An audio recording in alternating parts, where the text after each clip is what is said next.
खुशी महसूस हो रही है और ये काफ़ी भावुक पल है मेरे और मेरे पूरे परिवार के लिए।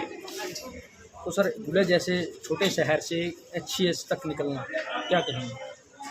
तो मेरे को लगता है ये इस बात को पूरा टेस्टिफाई करता है कि कोई भी गांव देहात छोटा शहर बड़ा कोई भी हो, तो बच्चे में लगन है, वो मेहनत करना चाहता है, उसको कंड्यूसिव इन्वायरमेंट मिलता है तो वो कुछ भी मुकाम अचीव कर सकता है। तो सर अश्वनी से लेके एचसीएस तक की जर्नी मिक्स रही है।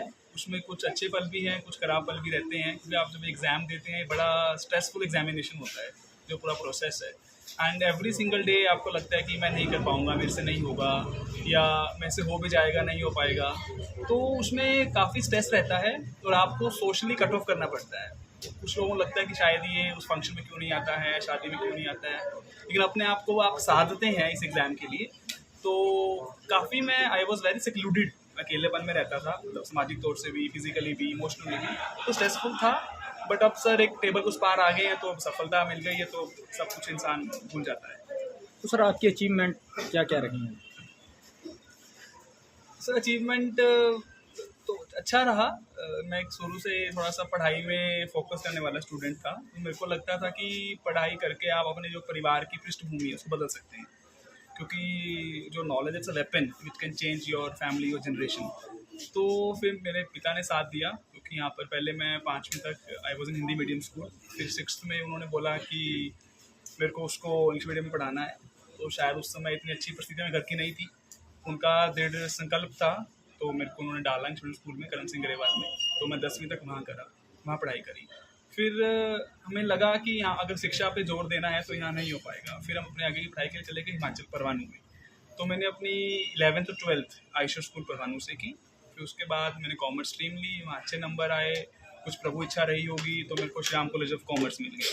वहाँ पर जब मैं गया तो मेरा एक मकसद था कि मैं कॉलेज में तो आ गया हूँ, जो एक बड़ी उपलब्धि है, लेकिन वहाँ सारे ही टॉपर्स आते हैं इंडिया से, तो कितना ना अच्छा होगा मैं आपस में इनसे कम्पीट करूँ and I and up topping the university itself.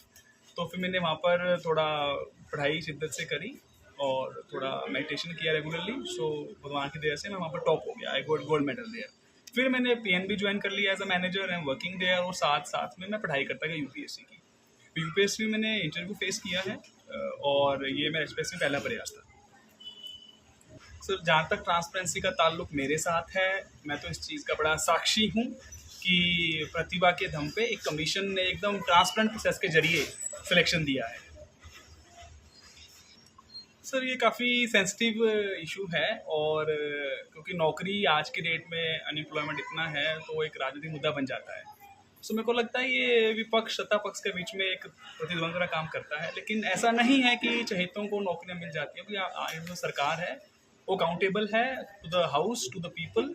सो मेरे को तो इस बात से मैं इत्तेफाक नहीं रखता कि ट्रांसपेरेंसी इशू भी गवर्नमेंट को लेके है। तो सर आपके लिए एक प्राउड मोमेंट है ये, हालांकि हमारा सवाल बनता नहीं है, लेकिन कुछ स्टूडेंट नीट के हैं, अभी आपको नॉलेज में जी होगा। जी जी जी जी। तो उस परिस्थितियों में किस तरह देखते हैं स्टूडेंट?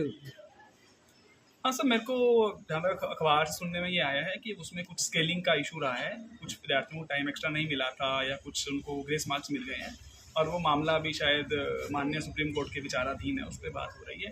लेकिन किसी भी परीक्षा प्रणाली के ऊपर सवाल उठना बच्चों के जो कॉन्फिडेंस को गिरा देता है। मेरे ख्याल से जो एजेंसीज हैं they should be more concern and serious कि ऐसा सवाल ना उठे तो अच्छा रहता है बच्चों के लिए। सर एक सवाल हो रहा लास्ट मेरा आपसे, आप यूथ हैं, करप्शन को लेकर काफ़ी बातें आती हैं सामने ऑफिसर्स के बीच, हालांकि आपने जो देश है उनका फ्यूचर भी और हरियाणा का फ्यूचर भी सिक्योर करना है, उसको लेकर आपकी क्या सोच है? सर मेरे को लगता है जो करप्शन है ये राजनीतिक मतलब एक पब्लिक गवर्नेंस का सिस्टम नहीं है, ये आपका चरित्र का पैमाना होता है। और जो भी अधिकारी गण आते हैं सरकार में वो उसी समाज का पार्ट होते हैं, जो वो 20 साल 22 साल सीखते हैं घर में अपने पड़ोस में देखते हैं। तो अगर हम अच्छे संस्कार बच्चों को इनकलकेट कर सकते हैं, थोड़ा स्पिरिचुअल बेंट ऑफ माइंड रखेंगे, तो वो ऑनेस्ट रहेंगे। और आज के टाइम में इतना ई गवर्नेंस हो गया है तो इतना प्रेशर वाला काम नहीं है। लेकिन as far as I am concerned, I think youth should work with full integrity, honesty and transparency. तो उससे क्या होगा, आपके जो कार्य है उस पर जनता का विश्वास बनेगा और आपके कार्यों की फिर प्रशंसा होगी। तो सर क्या मैसेज कन्वे करना चाहेंगे यूथ को?